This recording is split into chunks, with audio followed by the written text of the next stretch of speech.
मंगेशदारांच्या या ठिकाणी मनापासून आभार मानतो की त्यांनी आज या ठिकाणी मला सर्वसाधारण सदस्याला त्यांनी संधी दिली। ही बाजार समिती शेतकऱ्यांची आहे, व्यापाऱ्यांची आहे, हमाल मापऱ्यांची आहे।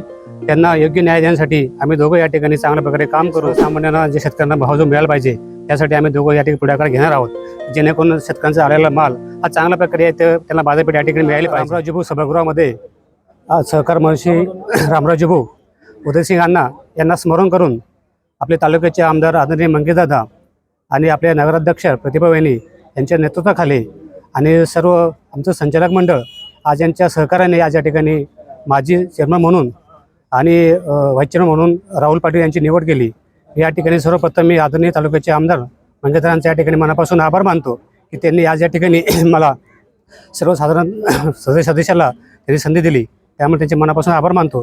त्यासोबत या तमाम तालुक्यातील शेतकरी, व्यापारी वर्ग, हंबाळ व्यापारी वर्ग यांचेसुद्धा मनापासून आभार मानतो की आज यांनी आम्हाला भरघोस मताने याची निवडून या ठिकाणी आज माझ्या सगळ्या सर्वसामान्य माणसाला सभापती म्हणून निवड झाली। या सर्वांच्या सहकार्याने या ठिकाणी मी त्यांचे मनापासून आभार मानतो। खरं तर या ठिकाणी सभापती आपली वर्णी लागलेली आहे। येणाऱ्या काळात शेतकऱ्यांच्या हितासाठी कशा पद्धतीने निर्णय घेण्यात येणार? नक्कीच ही बाजार समिती शेतकऱ्यांची आहे, व्यापाऱ्यांची आहे, हमाल मापऱ्यांची आहे।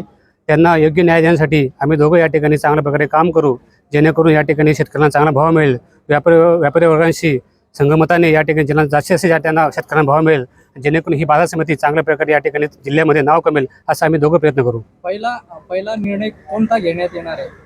सर्वप्रथम आता प्रत्येकाचा जो अजेंडा असतो, आज या ठिकाणी सर्वसामान्यांना जे शेतकऱ्यांना भाव जो मिळाला पाहिजे त्यासाठी आम्ही दोघं या ठिकाणी पुढाकार घेणार आहोत, जेणेकरून शेतकऱ्यांचा आलेला माल हा चांगल्या प्रकारे त्यांना बाजारपेठ या ठिकाणी मिळाली पाहिजे।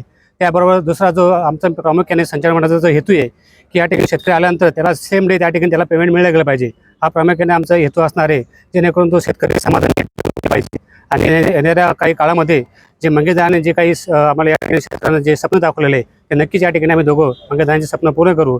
जे काही याच्या आधी काही जे संचालक मंडळाने सभापतीने जे काही कामं केली कामं असेल आम्ही या ठिकाणी पूर्ण करू। शब्द मंगेशदाराने दिलेला आहे, शेड असेल, अन्य काही अजून काही गोष्टी असेल, शेतकरी निवास असेल, ह्या गोष्टी आम्ही नक्कीच प्रयत्न करू। शेतकऱ्यांना काय आव्हान देऊ? शेतकऱ्यांना एकच आव्हान देईल की आपण या ठिकाणी माल, जेणेकरून जो आपण शेतातून माल आणणार तो थोडा चांगल्या पद्धतीचा आणला, तिथे आपल्याला चांगला भाव मिळेल। आणि आणताना जो माल व्यवस्थित आपण ट्रॅक्टरमध्ये किंवा व्यवस्थित प्रकारे आणला, जे व्यापारी वर्ग इथं जो वांदा होतो तो वांदा होणार नाही। शेतकऱ्यांना एकच विनंती करेल, आपण आणलेला माल या ठिकाणी व्यवस्थित यार्डमध्ये लावावं आणि व्यापाऱ्यांशी संगनमताने काही गोष्टी असेल तर आम्ही संचालक मंडळ सर्व मध्यस्थी करून जेणेकरून शेतकऱ्यांना चांगला भाव मिळाला पाहिजे, अशी आम्ही या ठिकाणी शेतकऱ्यांना विनंती करू।